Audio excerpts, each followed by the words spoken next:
ప్రేక్షకులకు నమస్కారం. ఈనాటి మా కార్యక్రమాలలో ఆశాకిరణం నాటిక, జానపద గీతం, కళాకౌముది ప్రసారమవుతాయి. ప్రతిఫలం ఆశించిన త్యాగం మనిషిని ఉన్నత శిఖరాలకు తీసుకువెళ్తుంది. అది ఎలాగో చూద్దాం ఈ ఆశాకిరణం నాటిక ద్వారా. రచన శ్రీ ఏఎస్వి ప్రశాంత్ కుమార్, నిర్వహణ Saint Peter Lutheran church, east Paris, Vijayawada.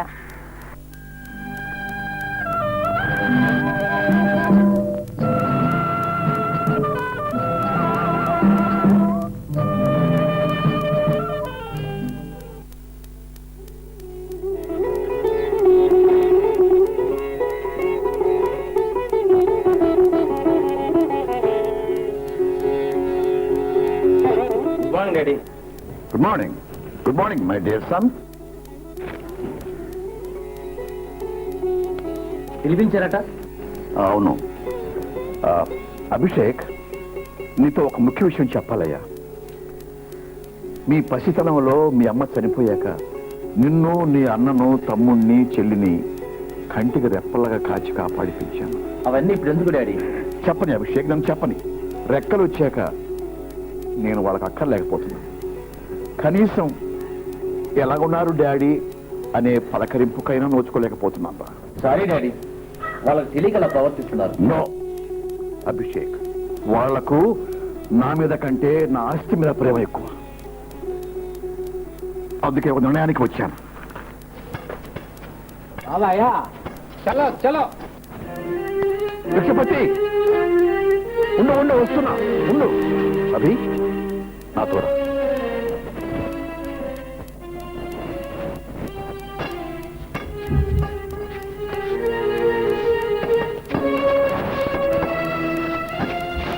లక్ష్మపతి, ఉండు ఉండు ఉండు ఉండు. అభిషేక్, నీకు తెలుసుగా ఈ భిక్షాపతి పుట్టుగుడ్డి. నాన్న వాళ్ళు ఎవరూ లేరు. ఏదో ఈ లోకంలో అడుక్కు తినలేక, తిండి లేక నాన్న అవస్థపడుతున్నాడు. ఎవరు ఒక్క పైసా ఎవరు తనకి. ఎప్పుడైనా మన ఇంటికి వస్తే నేను ఉంటే ఏదో కాస్త కూస్త సహాయం చేస్తూ ఉంటాను. దండాలు రావయ్య, ఇవాళ తమరు ఇంట్లో ఉండారని తెలిసి మీ కాడికి వద్దాం అనుకుంటే ఇదిగా ఈ దొరకా బాబు రానట్లేదండ. సరే సరే సరే సరే. లక్ష్మపతి, ఈ 100 రూపాయలు తీసుకో. హాయిగా బతుకు. అయ్యగారు ధర్మప్రభువులు. అడుక్కు తినద్దు, వస్తానయ్యా. బాధపడద్దు. కనీసం 2 రోజులు హాయిగా దర్జాగా జీవించు. ఎంత మంచి మనసు డాడీ మీది. అభిషేక్, పేదవాళ్లకు, అక్కర్లో ఉన్న వాళ్ళకి సహాయం చేయడానికే కదా భగవంతుడు మనకెంత ఆశించాడు. ఆ భిక్షపతి గుడ్డివాడు అయినా అతని చేతిలో 100 రూపాయల కాగితం పెట్టినప్పుడు ఆ కళ్ళల్లో ఎంత కాంతి, ముఖంలో ఎంత ఆనందం. కోట్లు కోట్లు ఖర్చు పెట్టి గుళ్ళు గోపురాలు కట్టించినా ఈ తృప్తి నాకు దొరకదు. అభిషేక్,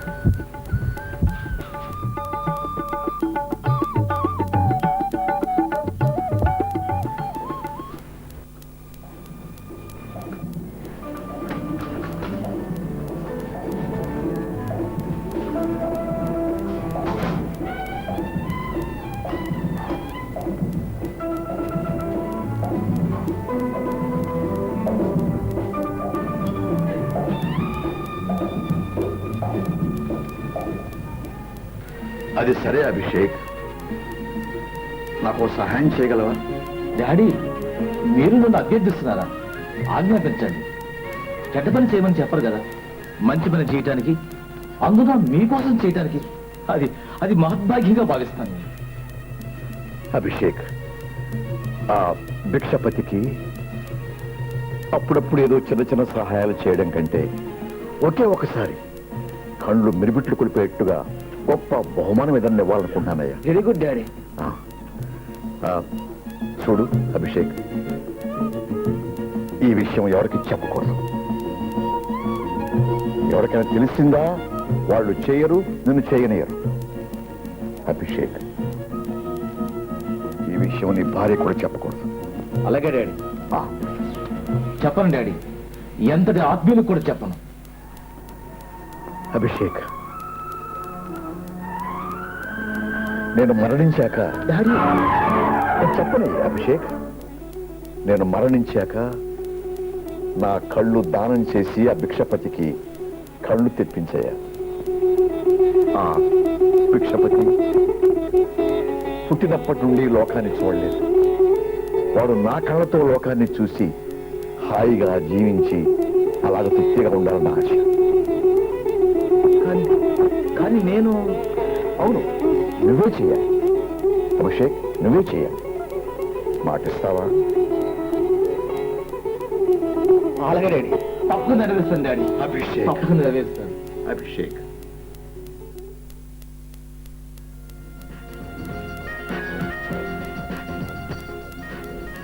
అయ్యా నమస్కారం. తమ దర్శనం కోసమే ఎదురు చూస్తున్నామండి. ఏంటి సంగతి? ఏం కావాలి? అయ్యా, ఒక ఆలయం కడుతున్నాం, దానికి మీ సాయం. సరే,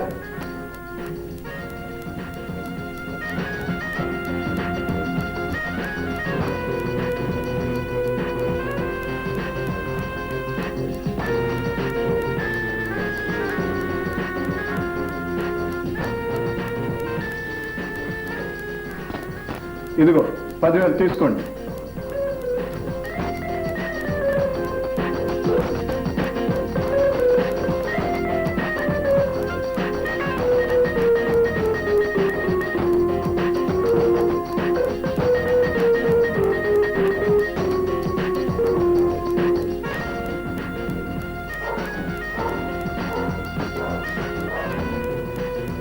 ధర్మదాతలు, మహాప్రభువులు, ధన్యోస్మి. వెళ్ళొస్తాం సార్. ఆగండి. ఆలయ ముఖద్వారం మీద నా పేరు రాయించండి. అయ్యా, దానికి మేము సిద్ధం. కానీ పక్క ఊరి జమీందారు గారు ఎంతకంటే ఎక్కువ ఇచ్చి తన పేరు రాయించమన్నారు. నోర్మోయ్, వాడిచ్చిన దానికంటే డబుల్ ఇస్తాను. వాడి పేరు పూర్తిగా ఉండకూడదు. అన్ని చోట్ల నా పేరే కనపడాలి. ఏందన్నా ఎంత అడిగి నాకు ఇస్తానంటున్నాడు? ఇవి సొమ్ము అయితే కదా, బాబు పేరు అడ్డం పెట్టుకొని ఇతర దేశాల నుండి డబ్బులు తెప్పించి మనలాంటి వాడికి ఎత్తుంటాడు.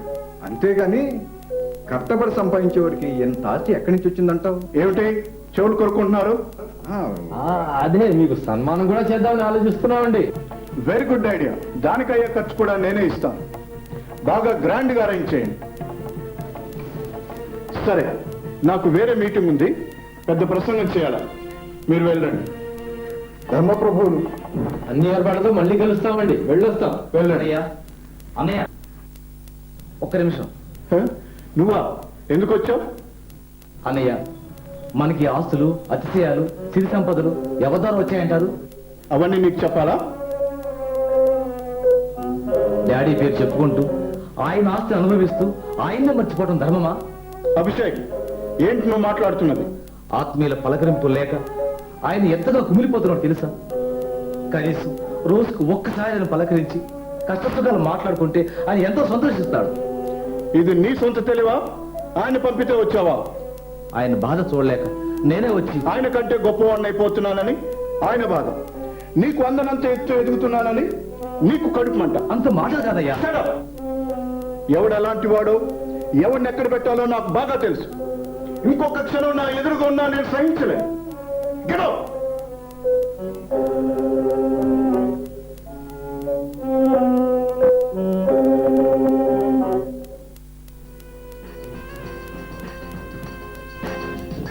రే అదే, నువ్వు ఎక్కువగా తాగుతావు. మీ నాన్నగారు చూస్తే మమ్మల్ని కోపడతా. సరే చూద్దు విన, ముందు ముక్కయ్యా. ఆడాడ గాని మందాడ గాని ఏ ఆడైనా సరే నాదే పైకి తెలీదా?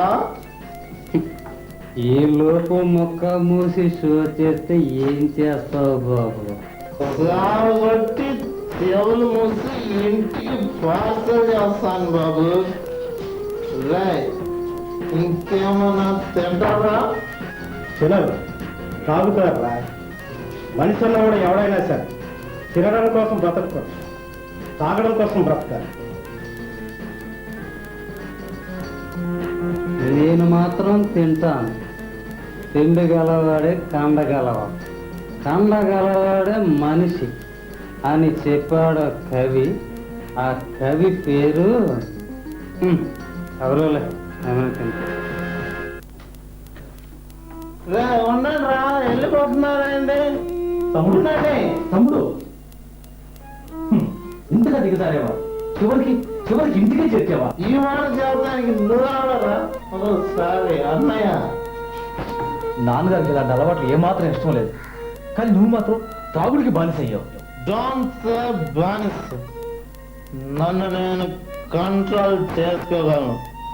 ఏ అలవాటు లేకుండా ఉండడానికి నేనేం సాధుని కాను. ఆస్తి ఉంది, వయసు ఉంది, అందం ఉంది కాబట్టి అనుభవిస్తున్నాను. ఏమీ లేనివాడు వెర్రి కొతులు కోస్తాడు నీలాగా. తండ్రి సంపాదించిన ఆస్తితో నీ స్వార్థాలకు ఏ నా తండ్రి ఆస్తిని నేను అనుభవించకూడదా?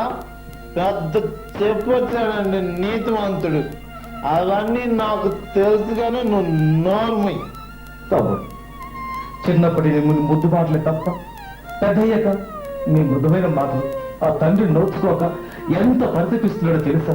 ఇప్పుడేమైందంటే ఆ ముసలాడికి రోజు ఆయన చుట్టూ తిరగాలంటే వీలవుతుందా? హ్యాపీగా తిని పడుకోవను, లేకపోతే ఏం అరుస్తున్నావు? కొడతా పోవే, పోయి నీ పని చూసుకో.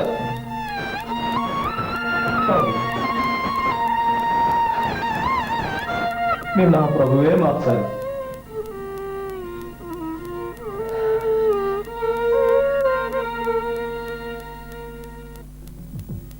ఏమండి, కాఫీ తెస్తున్నారా?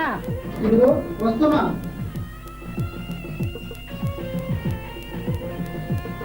ఇదిగో రెడీ.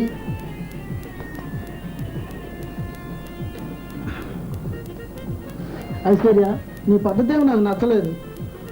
నచ్చాలి మరి. ఎప్పుడైతే లక్షలు వేసి మిమ్మల్ని కొన్నానో అప్పటి నుంచి మీ మీద నాకు సర్వ హక్కులున్నాయని గుర్తు పెట్టుకోండి. నేను మగాణ్ణి. నేను లేదే నీవు లేవు. నేను చస్తేను, నిన్ను వదిలేస్తాను, నీకు పుట్టగతులు ఉండవు.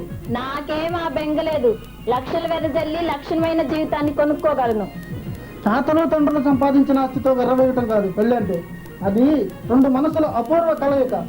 కోట్లు కుమ్మరించిన నీ పోటీ వాళ్ళకి దాని నిర్వచనం అర్థం కాదు. నీ బాబు సంపాదించలేదు కాబట్టి నా మీద పడి ఏడుస్తున్నావు. అది కాదు ఐశ్వర్య, నువ్వు అలా మాట్లాడుతుంటే ఒక పసిబాబా మాట్లాడుతున్నట్టుందే కానీ నీ మీద నాకు కోపం రావట్లేదు. మన మధ్య తల్లిదండ్రులు ఎందుకు చెప్పు?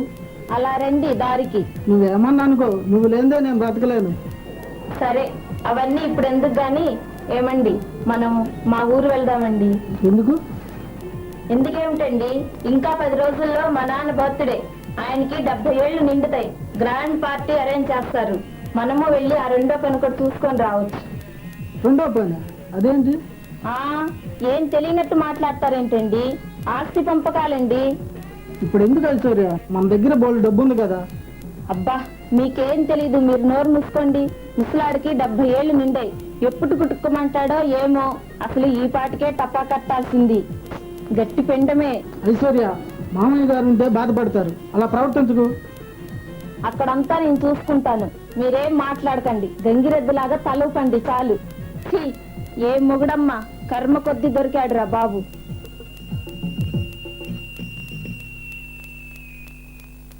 డియర్ ఫ్రెండ్స్, మా తండ్రి గారు సర్వోన్నతరావు గారి 70వ జన్మదినోత్సవానికి మిమ్మల్ని అందరినీ ప్రేమతో ఆహ్వానిస్తున్నాం. ఈ ప్రత్యేక సందర్భంలో మన నగర ఎమ్మెల్యే గారు చౌదరి గారు కూడా మనతో ఉండటం చాలా సంతోషం. ప్రత్యేకంగా డాక్టర్ గారు, అలాగే మా తండ్రి ముఖ్య స్నేహితులు విల్సన్ గారు, వీరందరూ ఈ శుభ సందర్భంలో ఉండటం చాలా సంతోషం.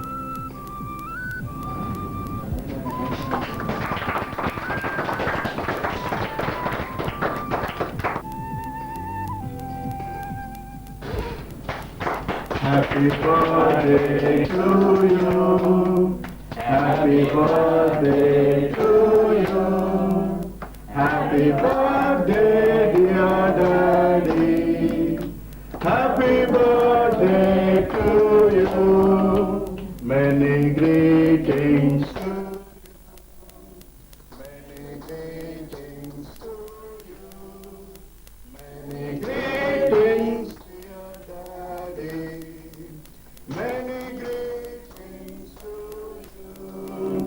May God bless you. May God bless you. May God bless dear Daddy. May God bless to you.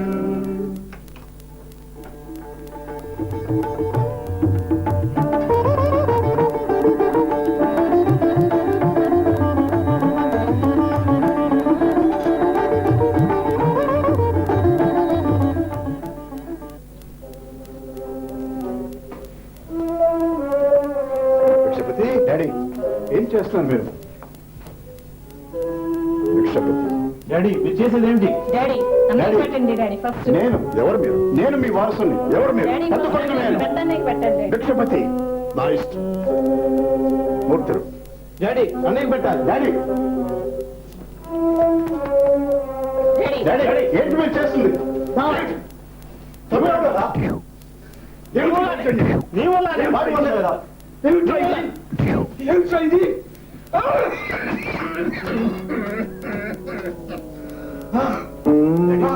Daddy,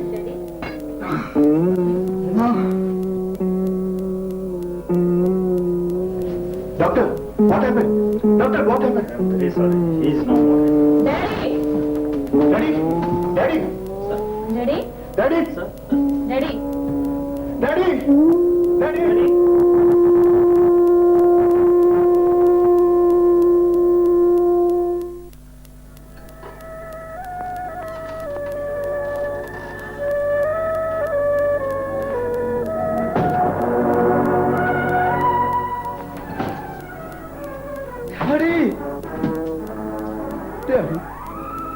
daddy daddy daddy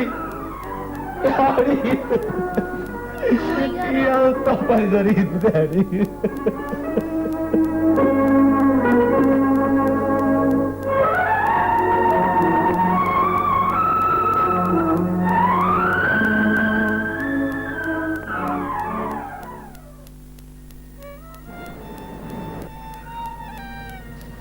ఏమండి, మీరు వారం రోజులుగా అన్నపానాలు మానేసి ఏడుస్తూ కూర్చుంటే చనిపోయిన మామగారు తిరిగి వస్తారా?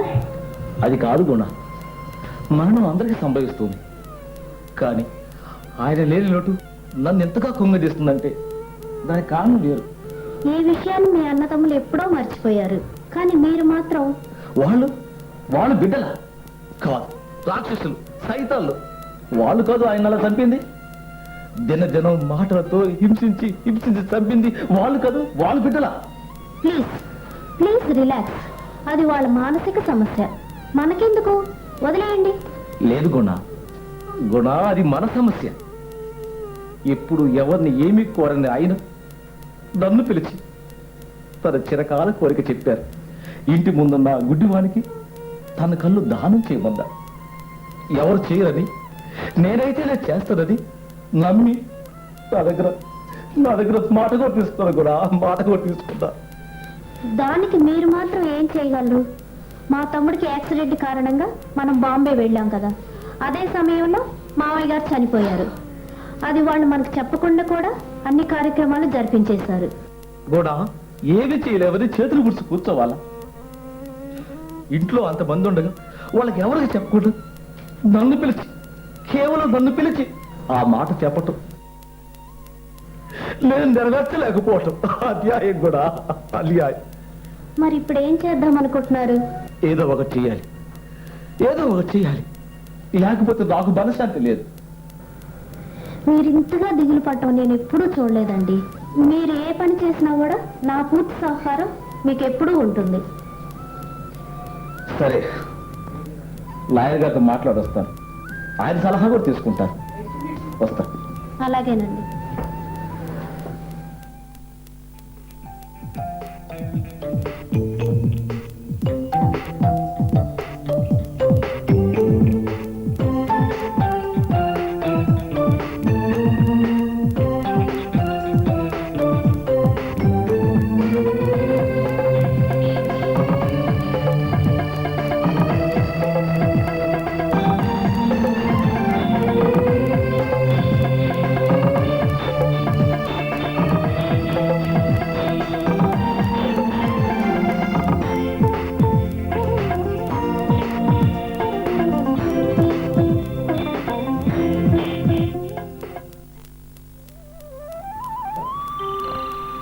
భిక్షపతి భిక్షపతి మెల్లగా కళ్ళు తెరు. డాక్టర్ గారు నాకు కళ్ళొచ్చాక ముందర నేను అభిషేక్ బాబు గారినే చూడాలా. అలాగే అభిషేక్ గారు కూడా ఇక్కడే ఉన్నారు. మెల్లగా లెగిసి కళ్ళు తెరు. అభిషేక్ బాబు నాకు కనిపిస్తోంది. అంతా అంతా అంతా చక్కగా కనిపిస్తోంది. డాక్టర్ గారు మా డాడీ ఆశ నెరవేరింది. ఆయనకి ఇచ్చిన మాట నేను నిలబెట్టుకోగలిగాను. మా డాక్టర్ గారు నిలబెట్టుకోగలిగాను. భిక్షపతికి కళ్ళిప్పించడం కోసం మీ ఆస్తి మొత్తాన్ని పణంగా పెట్టారు. కరుగుతూ కాంతినివ్వటం అంటే ఇదేనేమో. బాబు గారు నా కోసం, ఈ పనికి మాలినాడు కోసం మీరు ఇంత త్యాగం చేశారా? ఎందుకు బాబు అంత పని చేశారు? భిక్షపతి ఎందుకంటే మా డాడీకి నువ్వంటే ఎంతో ప్రేమ. ఆయనకి ఇచ్చిన మాట నేను నిలబెట్టుకోవాలి.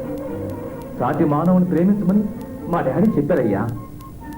భిక్షపతి, నువ్వు నిజంగా అదృష్టవంతుడు అయ్యా. అభిషేక్ నీ పాలిట దేవుడు. ఎన్నో శ్రమలకు వచ్చి నీకు ఈ వరం ఇచ్చాడు ఆయన. అవును, నా బతికే ఎలుగుమయం. ఆ దేవుడు అనురాగమైతే ఈ అభిషేక్ బాబు అనురాగ కిరణం. నేను ఇక మీద ఈయనలాగే అనురాగ కిరణమై ఈ లోకాన్ని ఎలిగిస్తాను.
ఇప్పుడు ఒక జానపద గీతం